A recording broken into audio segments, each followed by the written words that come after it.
안녕하세요. 올 가을에 결혼식을 올릴 뻔한 30대 초반의 여성입니다. 다른 여자들처럼 저도 저만을 위한 한 사람을 기다려왔고 그게 바로 지금의 남자친구, 그러니까 지금은 헤어진 남자친구라고 생각했네요. 하지만 저만을 위한 남자라고 생각했던 남자친구는 저보다는 오히려 여동생만을 위한 오빠에 가까웠어요. 제가 미쳤다고 그 눈물 나는 우애에 끼어드나요. 어머님과 그 잘난 여동생에게 남자친구 고이 반납했습니다. 저와 헤어진 남자친구는 중학교 동창입니다. 저희가 다닌 중학교는 남녀공학이었고 남자친구는 제 짝꿍이었어요. 친하지는 않았습니다. 남자친구는 공부에 관심도 없었고 성적도 좋지 않았던 반면 저는 공부도 잘했고 성적도 좋았거든요. 한마디로 너무 다른 두 사람이었습니다. 상황이 그렇다 보니 남자친구도 저에게 관심이 없었고 저도 남자친구에게 관심이 없었습니다. 그런 저희가 다시 만나게 된 건 대학교를 졸업한 이후예요. 중학교 때 친구들 중 나서기를 좋아하던 몇몇이 모이자며 연락을 해왔거든요. 나갈지 말지 고민하고 있던 찰나에 한 친구가 혼자 나가기는 쑥스러우니 제발 같이 가달라고 통사정을 해왔습니다. 저도 다른 친구들이 어떻게 살고 있는지 궁금한 마음에 갈등하고 있었으니 못 이기는 척 같이 나가주었어요. 그리고 그곳에서 남자친구와 다시 마주하게 되었습니다. 어린 시절 까무잡잡하고 장난기가 흘러넘치던 남자친구는 키도 훌쩍 크고 자신감 넘치는 남자로 변해 있었어요. 나중에 데이트를 하면서 남자친구에게 들었는데 남자친구 눈에도 제가 많이 달라 보였다고 해요. 예뻐진 외모에 말투도 세련되어져서 정신을 차릴 수가 없었다나요. 아무튼 세월이 지난 탓인지 달라진 외모 탓인지 저희는 서로 누가 먼저랄 것 없이 반가워했고 연락처도 주고받았어요. 서로 다니던 회사가 멀지 않았기에 며칠 뒤 맥주라도 한잔하자며 약속을 잡게 되었습니다. 그렇게 다시 만난 남자친구와 저는 그동안 서로 어떻게 무엇을 하며 지냈는지 이야기를 나누게 되었어요. 둘 다 다음날 출근을 해야 했기에 한두 시간만 가볍게 이야기를 나누자고 했었는데 문득 시간을 보니 어느새 4시간이 훌쩍 지나 있었어요. 남자친구는 어땠는지 모르겠지만 그때 저는 어쩌면 우리가 더 진지한 사이가 될지도 모르겠다는 생각이 들었습니다. 길다면 긴 4시간 동안 저는 조금도 지루함을 느끼지 못했거든요. 그리고 역시나 제 예감대로 저희는 얼마 지나지 않아 연인 사이가 되었습니다. 비록 같은 중학교를 나오긴 했어도 남자친구에 대해서 제가 모르는 것들이 정말 많더라고요. 기억 속 장난꾸러기로 남아있던 남자친구는 겪어보니 오히려 다정하고 섬세한 사람이었습니다. 특히 가족을 생각하는 마음이 극진했어요. 사귄 지 얼마 되지 않았을 때 일입니다. 아무래도 연애 초반이다 보니 짬짬이 문자로 시시콜콜한 이야기를 주고받고 있었거든요. 그런데 출근한 지 얼마 되지 않은 남자친구가 반차를 쓰고 집에 간다고 하더라고요. 무슨 일이냐고 하니까 자기 여동생이 열감기가 심해서 지금 약 사들고 집에 가봐야 할 것 같다고 했습니다. 당시 남자친구는 5살 어린 여동생과 혼자이신 어머님까지 셋이서 한 집에 같이 살고 있었어요. 말은 안 했지만 전 속으로 어머님도 계신데 굳이 일하던 남자친구가 약을 사들고 집에 가는 게 맞나 싶었습니다. 심각하게 아프면 병원에 가야지 오빠가 간다고 해서 낫는 게 아니잖아요. 하지만 연애 초반에 괜히 그런 소리를 하면 제가 어떻게 보일지 몰라서 아무 말도 하지는 않았어요. 결국 이튿날 남자친구와 문자를 하다가 전날 있었던 일에 대해서 물었습니다. 동생이 얼마나 아팠길래 반차까지 쓰고 갔어야 했냐고요. 그러자 남자친구가 멈칫하더니 좀 유난스러워 보였냐고 묻더라고요.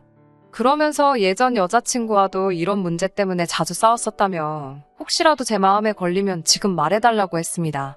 일을 크게 만들려던 건 아닌데 이야기가 엉뚱한 곳으로 튀는 것 같아서 아차 싶었지만 기왕 이야기가 나온 거 확실히 해두는 게 낫겠다 싶더군요.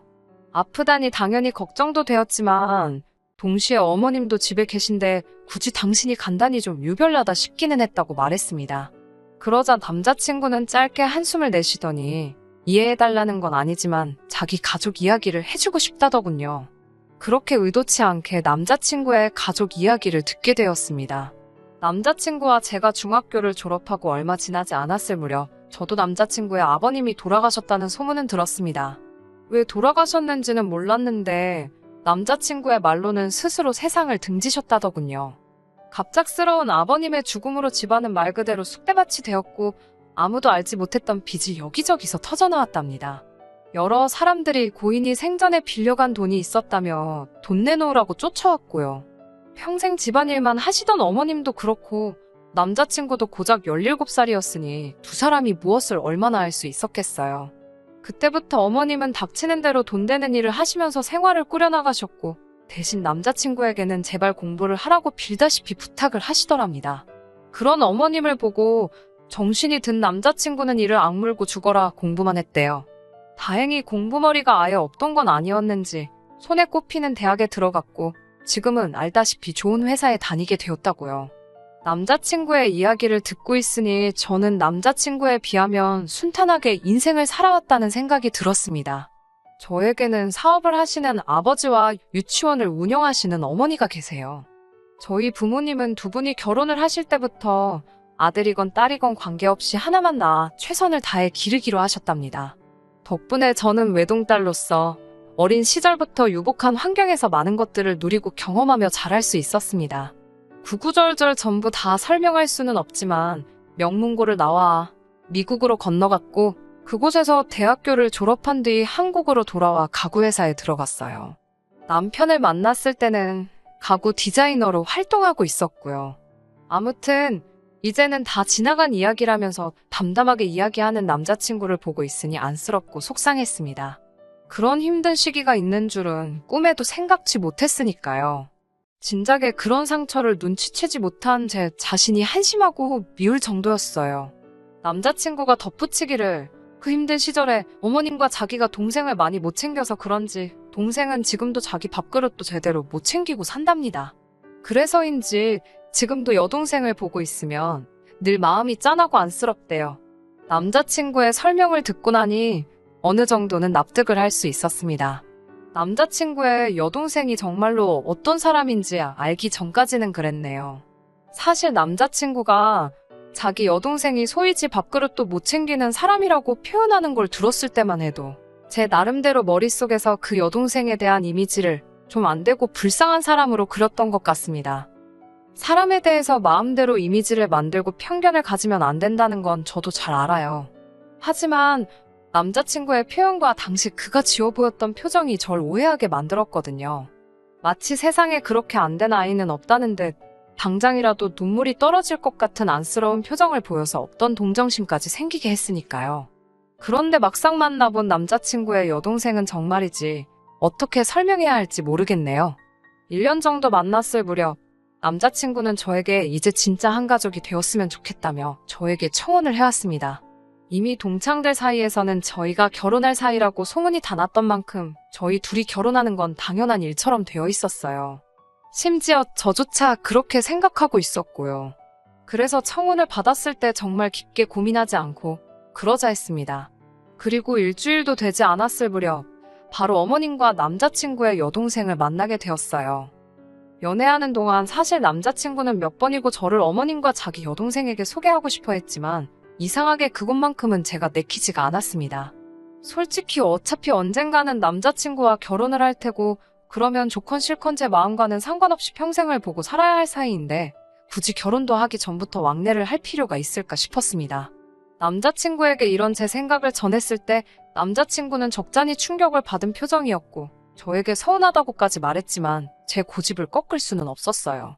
실제로 저 역시 남자친구에게 단 한 번도 저희 부모님을 만나라고 하지 않았고요. 그렇다 보니 결혼 이야기가 본격적으로 나오고 나서야 비로소 어머님과 남자친구의 여동생을 만나기 위해 약속을 잡게 되었습니다.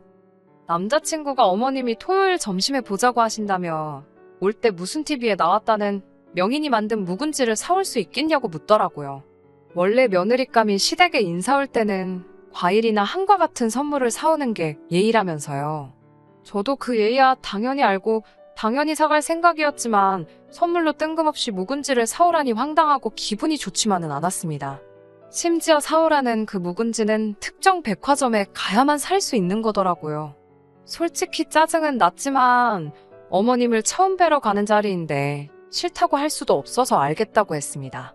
시간 계산을 해보니 그래도 아침에 일찍 출발하면 그럭저럭 시간을 맞출 수 있겠더라고요. 하지만 정말 가는 날이 장날이라더니 토요일 아침이었습니다. 아침 일찍 백화점에 가려고 차 시동을 거는데 도통 시동이 걸리지를 않더라고요.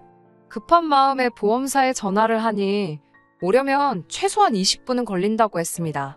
친구하고의 약속이면 미루기라도 해보겠지만 처음 시댁에 인사 가는 자리인데 그 어떤 핑계도 대고 싶지 않았고 당연히 늦기도 싫었습니다. 결국 차는 포기하고 택시를 불러서 백화점으로 향했어요. 그나마 다행히 어머님이 사오라고 하신 묵은지는 있더라고요. 그런데 아무리 포장을 해도 묵은지는 묵은지였습니다. 어디선가 계속해서 냄새가 나더군요. 도저히 이걸 들고 택시를 탈 수는 없겠다 싶어서 걱정을 하니 직원이 퀵서비스로 보내줄 수 있다고 했습니다. 3시간 내로 도착할 거라면서요. 비록 저보다 묵은지가 늦게 도착하겠지만 그래도 그게 최선의 방법이다 싶었어요. 정말이지 이 일로 그렇게 욕을 먹을 줄은 몰랐어요. 시댁에 도착하니 어머님께서 문을 열어주셨습니다. 오느라 고생했다 하시면서 시선은 제 손으로 향하시더라고요. 그리고는 제 비어있는 양손을 발견하시곤 살짝 언짢으신 목소리로 왜 빈손이냐고 물으셨어요. 첫 질문이 묵은지라서 꽤나 당황스러웠습니다. 저는 묵은지는 택배로 오고 있다고 했습니다. 차가 고장이 나서 도저히 직접 가지고 올 수 없었다고요. 그러자 어머님께서는 알겠다 하시면서도 직접 들고 오는 수고도 다 정성이라면서 다음부터는 좀 더 정성 있는 모습을 볼 수 있으면 좋겠다고 하셨습니다. 이게 말로만 듣던 시집살이인가 싶어서 황당하긴 했지만 일단은 알겠다고 죄송하다고 말씀드렸지요. 어머님께서는 묵은지랑 같이 점심을 먹으려고 했는데 점심을 좀 늦게 먹어야겠다며 마치 저 들으라는 듯이 한숨을 쉬셨습니다. 그때 방에서 누군가 나왔습니다. 남편의 여동생이었어요. 그런데 배가 나왔더라고요. 여동생이 임신했다는 소리는 못 들었기에 좀 놀랐습니다. 저를 보더니 왔어요? 라고 짧게 한마디 하더라고요. 저보다 어리긴 해도 어쨌든 초면이니까 말을 놓을 순 없으니 안녕하냐고 인사를 건넸지만 저를 한번 힐끗 보고는 고개를 까딱하고 가더라고요. 잘 들리지는 않았지만 남자친구의 여동생이 부엌에 계신 어머님께 배고프다고 징징거리는 것 같았습니다. 그리고 몇 분 뒤 짜증스러운 얼굴로 부엌에서 나와서는 묵은지 언제 오냐고 저에게 묻더라고요. 제가 이제 금방 올 거라고 대답했더니 전화 좀 해보랍니다. 배달 음식도 아니고 어떻게 조회를 해야 할지 저도 잘 모르겠다고 하니까 그럼 들고 왔어야 하는 거 아니냐고 신경질을 부리더라고요. 제가 하도 어이가 없어서 그랬는지 저도 모르게 눈을 치켜뜨며 여동생을 쳐다봤나 봅니다. 남자친구가 저더러 자기 여동생이 지금 임신 중이라서 예민해서 그렇다며 조금만 이해해 달랍니다. 임신을 내가 하라고 한 것도 아닌데 왜 처음 본 나한테 난리인가 싶어서 저도 있는 대로 짜증이 났지만 남자친구 입장을 생각해 꾹 참고 있었습니다. 그리고 얼마 지나지 않아 문제의 묵은지가 도착을 했습니다. 그제서야 여동생의 기분도 좀 나아진 듯 했고 집안 분위기도 좀 누그러지는 듯 했어요. 식사가 시작되고 어머님께서 저에게 이런저런 질문들을 하셨습니다. 특히 제가 남자친구나 남자친구의 여동생과 달리 상대적으로 여유로운 학창시절을 보냈다는 사실에 큰 관심을 보이셨습니다. 당신 자식들은 부모를 잘못 만나서 정말 힘들게 컸다며 앞으로 살면서 제가 가진 운과 복을 함께 나눠주면 좋겠다고 하셨는데 그때는 그게 무슨 뜻으로 하시는 말씀인지 이해하지 못했습니다. 그저 한 가족으로서 다 같이 잘 살면 좋겠다는 정도로 이해를 했고 당연히 저도 그러겠다고 대답했지요. 그렇게 제 생각에는 나쁘지 않았던 첫인사를 드리고 집으로 돌아왔습니다. 그날 밤 남자친구에게 고생했다며 전화가 걸려왔어요. 묵은지 일은 미안하다 하면서 자기도 자기 여동생이 임신한 걸 안 지 얼마 되지 않았답니다. 그런데 여동생이 저한테 쪽팔린다고 절대로 말하지 말라고 하도 신신당부를 해서 말을 해줄 수가 없었대요. 그 말을 들은 제가 아무리 그래도 우리는 이제 결혼할 사이인데 귀띔이라도 해주지 그랬냐고 소심하게 투덜거렸습니다. 솔직히 연인 사이에 그것도 결혼을 앞둔 사이에 그 정도는 말할 수 있는 거 아닌가 싶었거든요. 그런데 남자친구는 전과 다르게 정색을 하면서 그래도 여동생이 비밀로 해달라는데 그것까지 알려고 하는 건 지나친 것 같다더군요. 달라진 남자친구의 태도에 저도 모르게 멈칫했습니다. 전에는 느끼지 못했던 이질감이 느껴졌지만 괜히 일이 커지는 게 싫어서 대충 알겠다고 이야기를 하고 다시 임신 이야기로 화제를 돌렸네요. 아빠는 누구냐고 물으니 정확하지 않답니다. 동시에 두 남자를 만나다가 두 남자한테 다 들켜서 다 연락이 끊긴 모양이랍니다. 그래서 지금 자기 여동생이 엄청 예민하다면서 둘 중 어느 놈이건 잡히면 가만 안 둘 생각이라고 했습니다. 솔직히 제3자인 제가 듣기엔 어이가 없었지만 당연히 그런 소리를 입 밖으로 내지는 않았어요. 나아가 이런 여자가 내 신우가 된다는 게 좀 찜찜하기도 했고요. 그래도 애써 같이 살지는 않을 거니까 괜찮을 거라고 스스로를 이해시키려고 했습니다. 하지만 신우는 제가 생각한 것보다 훨씬 이상했으며 그런 신우에게 남자친구는 너무나 관대했어요. 상견례를 앞두고 남자친구도 저희 집에 인사를 오게 되었습니다. 저희 부모님은 이미 남자친구에 대해서 어려운 환경에서도 씩씩하게 자라준 멋진 청년으로 알고 계셨기 때문에 굉장히 호의적이셨어요. 집안의 재정 상태라던가 아버님의 부재 같은 건 저희 집에선 전혀 문제가 되지 않았습니다. 그저 저희 둘이 서로 사랑하고 앞으로 잘 살라고만 하셨어요. 나머지 필요한 건 당신들이 해줄 수 있는 한 힘닿는 대로 도와주시겠다면서요. 정말 분위기도 너무 좋았고 그래서 저희 둘이 파혼하게 될 거라곤 진심으로 꿈에서조차 상상도 못했습니다. 대망의 상견례 날이었습니다. 어머님과 저희 부모님 모두 화기애애한 분위기로 강남에서 상견례로 유명한 한식당에 모이셨어요.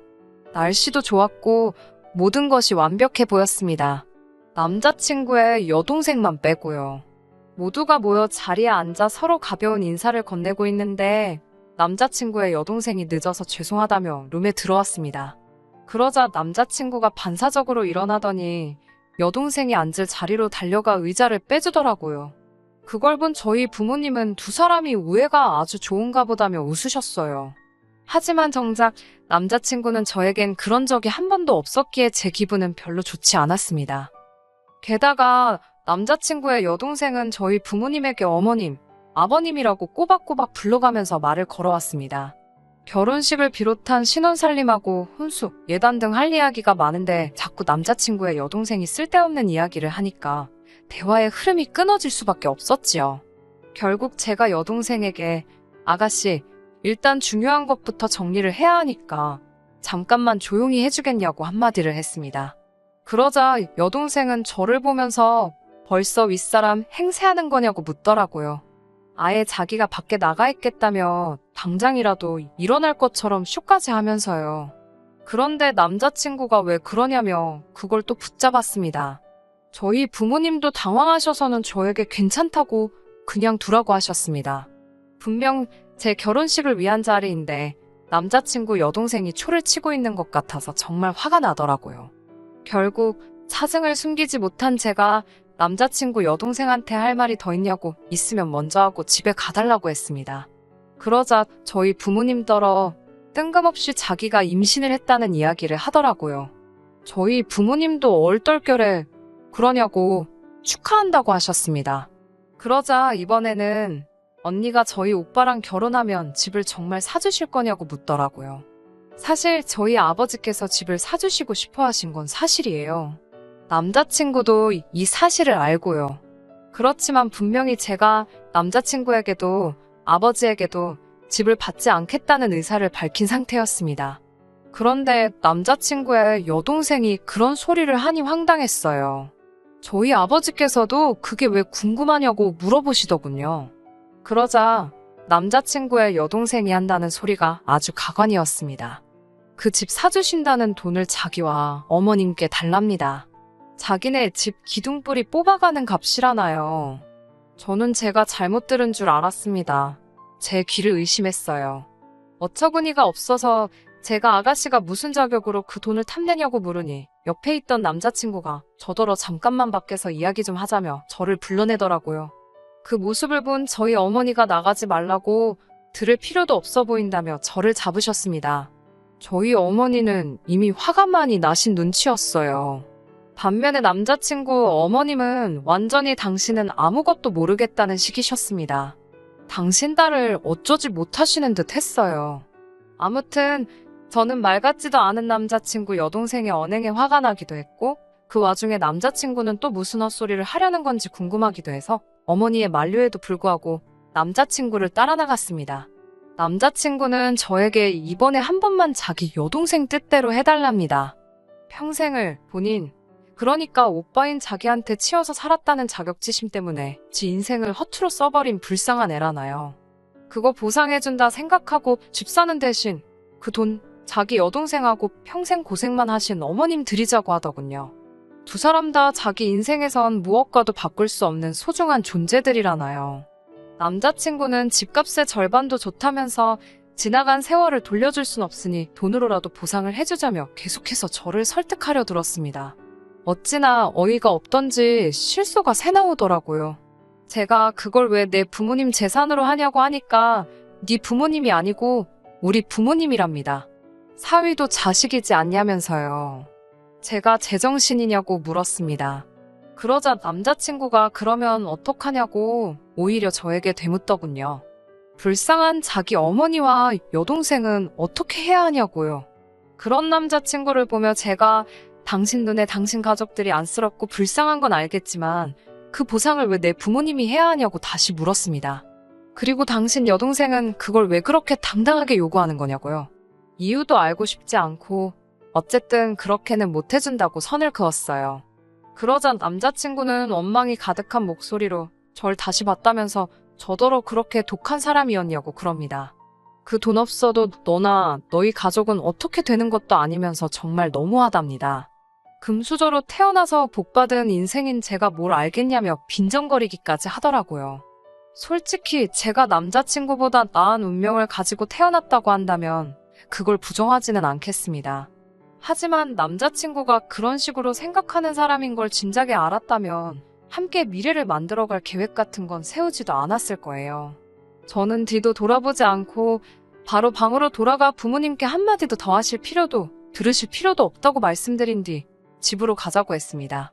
이 결혼은 안 할 거라고요. 저희 부모님은 제 말에 놀라신 눈치였지만 바로 납득하신 듯 계산은 저희 쪽에서 하겠다는 말씀만 남기시고 자리에서 일어나셨습니다. 그제서야 어머님께서 뭔가 오해가 있는 것 같다며 좀 더 이야기를 하자고 잡으셨지만 소용없는 일이었어요. 남자친구의 여동생은 저에게 잘 보일 생각이 없는 거냐며 어이없다고 문자를 보내왔더라고요. 그 문자를 저희 어머니께 보여드리니 제정신이 아닌 것 같다면서 상종도 말라 하셨습니다. 저는 동창들 중 가까운 2명에게만 이러한 이유로 결국 파혼하게 되었다고 말했습니다. 소문이 날 걸 알고 있었고 아니나 다를까 금세 다들 알게 되었더라고요. 다행히 예약해놓은 것들이 많지 않아서 손해본 금액은 100만 원 미만이었기에 그냥 제가 안고 가기로 했습니다. 남자친구는 자기가 아무래도 말을 잘못한 것 같다면서 만나서 이야기하자고 몇 번이고 연락을 해왔지만 이번 일로 확실히 알겠더라고요. 단순히 경제적인 것뿐만 아니라 모든 면에 있어서 어느 정도라도 상황이 비슷한 사람끼리 만나는 게 왜 중요하다고 어른들이 말씀하시는지 말이에요. 헤어진 지 얼마 되지 않아서 불현듯 마음이 허할 때가 있긴 합니다만 그래도 생각했던 것보단 의외로 마음이 편하네요. 최선을 다해서 아낌없이 사랑했기 때문이겠지요. 후회는 없으니까 그걸로 됐습니다. 끝까지 들어주셔서 감사합니다. 오늘의 사연은 여기까지입니다. 구독과 좋아요, 알람 설정 부탁드리고 더 좋은 사연으로 다시 찾아뵙겠습니다. 감사합니다.